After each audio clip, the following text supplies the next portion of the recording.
Today, I'm thrilled to share an interview that I did a few months ago with Jessie Sadler.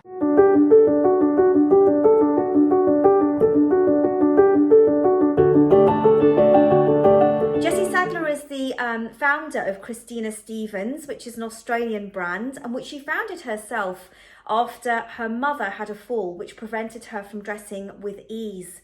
In this interview, Jessie talks about how she launched her brand, how she launched her company, and the reason why she's so passionate about sustainable clothing and clothing that is diverse for every body shape and type. Hi, I'm Joti Gata Aura, and today I'm delighted to have Jessie join us from Australia. And Jessie's going to talk to us about her brand. Tell us about you and your connections to the SB shop. Sure. Hi, Joti. Hi. So I launched Christina Stephens in late March this year as an inclusive and adaptive clothing label. We've been selling into Australia and New Zealand, and I'm very excited to announce our new partnership with Samantha Bullock. So we will be able to retail through the platform, and our clothing will be available into the UK and Europe. Super. So obviously, those of you that are watching, the SB shop is a marketplace for sustainable and inclusive brands. And Jessie, this is amazing. You've been able to kind of collaborate with Sam. How did you get in touch with her? How did you find out about her and her company? Yep. So I was speaking with another colleague in the UK about 3 months ago, and she was asking me what my plans was, and she said, you have to reach out to Samantha. And I said, okay. So I did through the website, and we just started talking and agreed that our brands were a really good fit, and we have very similar values, and we were very excited about working with each other. And you talk about the brands are a good fit and so forth. I'd love to know more about your products. Have you got anything you'd like to sort of share with us? Any particular sort of clothing? So to tell us a bit more about how it's made. So our three core business and design principles are adaptive, inclusive, sustainable. So we design. We create designs that are versatile in use and functionality, in colour palette and in style, so that people can get the most out of them. We have created, or we've created styles of clothing that would be desired by both women with disabilities and without. So that's where the inclusive component comes into it. And the sustainability component is very important to us, because you'll be aware how damaging the fast fashion industry is, or has been. It is getting better. And so our manufacturing location in Australia was deliberate, so that we have control and close monitoring of what we do. Our fabrics are either organic or OECO-Tech certified, so that we know the background, we know where they've come from, and just small things like our design process. We try and cut out as much of the sampling process as we can to minimise the amount of waste during that process. So we're always working towards enhancing our sustainability component of our business. I do have one of our dresses that we sent over for London Fashion Week. This would be amazing. Show us the product and tell us more about this. Oh, wow. Sure. It looks really classy, and it looks like the kind of garment. Well, tell us more. Okay. Thank you. So this is our collection. Our first collection was designed for women living with movement and dexterity restrictions. So there is an open back theme to our tops and our dress. This is our dress. So you can see it opens up right at the back to help put over the head and over the body without having to raise your arms or move your upper body too much. The fabrics are gorgeous. The bamboo we had manufactured in China. It's an OECO-Tech certified, which means no harmful chemicals have been used during the process of making it. It has a beautiful gooey feel about it, so it's very comfy, and it has stretch, which from a functional perspective is obviously important. And it's coupled with a gorgeous New Zealand Australian merino wool around the cow neck, and also as a thermal layer on the back. And so there's obviously temperature regulation benefits having merino on your skin. And it's just a really easy dress to wear up or down with boots, sandals, belts. It's very versatile, which is what we were aiming for. It's beautiful. It's absolutely beautiful. And I think with something so simplistic, like you said, you can dress it up and you can dress it down, which adds more versatility. And again, for the age range of women that you're catering for, I think it caters for such a wide range as well. It's lovely. It's a really lovely garment. Well, the thing is, you've been going just recently. I mean, you've just sort of set yourself up and you've launched just sort of very recently. So tell us how this all came about. What made you to sort of go into inclusive wear? And is this something that's quite popular in Australia, or what prompted you to kind of go into this? Yeah, so it was a personal experience actually. My mother had a fall about 5 years ago and damaged her elbows. So that restricted her capacity to dress easily and dress herself. So when we researched what was available in the market for her, she would have been about 65 at the time, very fashion conscious, very health conscious lady. There wasn't a great deal of inspiring choices out there that would make you feel good wearing it. So we started just playing with designs and working on the concept, and it's morphed from like a post-surgical type function into a more inclusive, versatile functionality of clothing.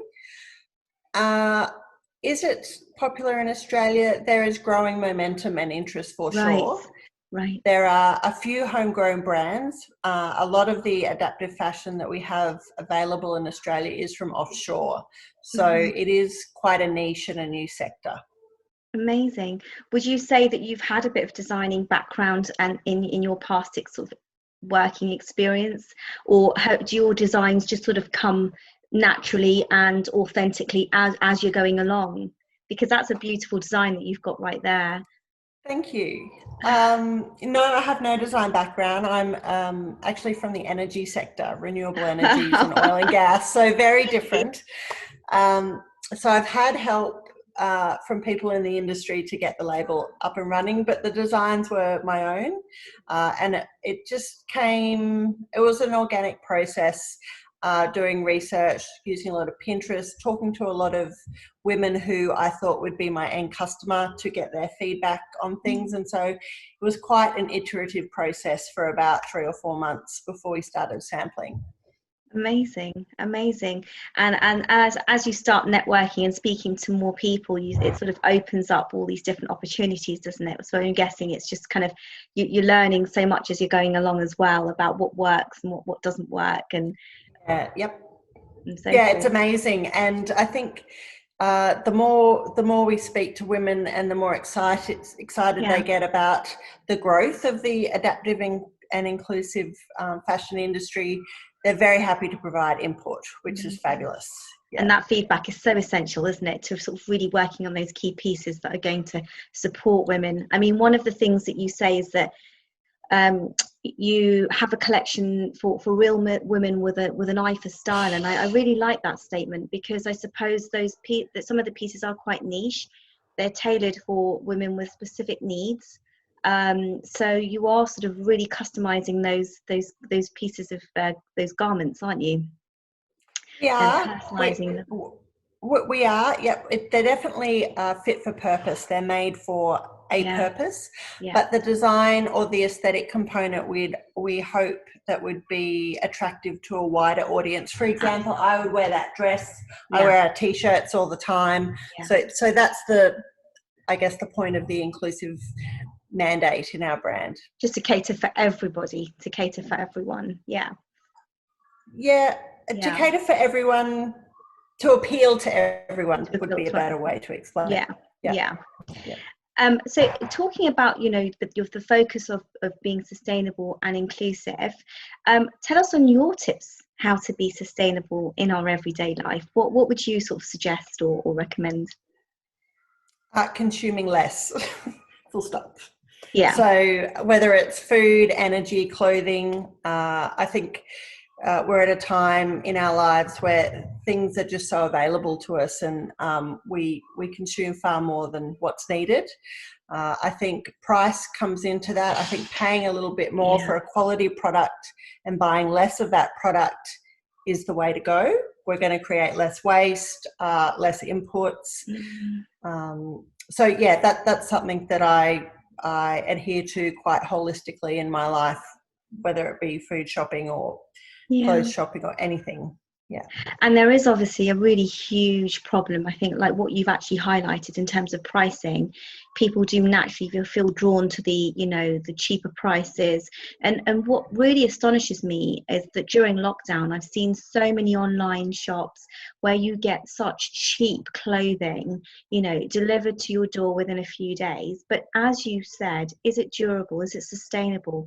You know, what's, you know, what's the longevity of that particular garment? It's quite concerning. It is, isn't it, all over the world, I think. Do you have the same issue as well in Australia with those types of... Absolutely. And I think when things become less valuable to people and more disposable, then obviously the lifespan is going to be a lot shorter and the waste increases. So I think it's a principle that needs to be applied to many things, and I've mentioned energy because that's where I'm from, but food and clothes, if you buy better quality, it'll be better for you in the long run. Such a great thing to sort of just remind ourselves of what we need to be doing. And I think people are working, slowly making changes. Sometimes we sort of think, are they happening as quickly as they should be? Even from just plastic, you know, the consuming of plastic bags, which now here in the UK, you know, they're chargeable. It's taken a long time to get to that point. It's taken a long time. So it's trying to deter people from having to go to the supermarket and purchase plastic bags. But again, it comes down, you know, it's the same thing in the fashion industry as well. It's about what's sustainable and what's not. It's making those changes, but they are taking time. But we are getting there. Do you think we are getting there? I think with greater consumer education, we're certainly starting to see interest and shift. Yes. And tell us, what is your life motto, your, you know, life quote that you would like to share with us today? Just giving things a go. Like if you have a dream or you think you're able to contribute or offer something, just get in and give it a go. Give it a go. I love that. That's really lovely, Jessie. Very uplifting, very positive. I think what you've shared with us today is really informative, and I think so many people would love to find out more. If they do, where do they find out about you? How can they reach you? Our handles are Shop Christina Stephens, or our website is www.christinastephens.com.au. That's fantastic. Thank you so much, Jessie, for joining us today and sharing all your wealth of information with us. And we look forward to working with you in the future. Thank you. Very exciting. Thanks, Joti. Take care. Thank you. Thank you guys for watching my YouTube channel. I hope you enjoyed the content for today. If there's something that you want to watch, something you want to see, something you want to hear, or you want to share a story with me, don't forget to pop it in the comments below. And if you like the video you saw today, don't forget to hit the like button below. Thanks for tuning in and see you next week.